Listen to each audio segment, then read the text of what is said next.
Happy Tulip Tuesday. This is the day we share timely tips for the Tulip Pro. Today a little different, thinking about your body. You want to take care of it. We all know repetitive motion can lead to carpal tunnel, so be very careful. That's why here at Floral Design Institute, we teach you to use the knife.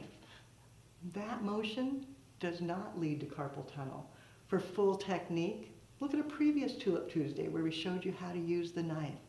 Then, thinking about your shoulders as you're working on bows or wiring and taping or small handwork, often you hunch over.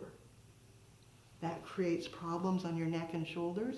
If you take a moment with a towel, stretch out, hold it with one hand, then reach behind and grab with the other, and reverse that stretch so that you counteract all that hunching over.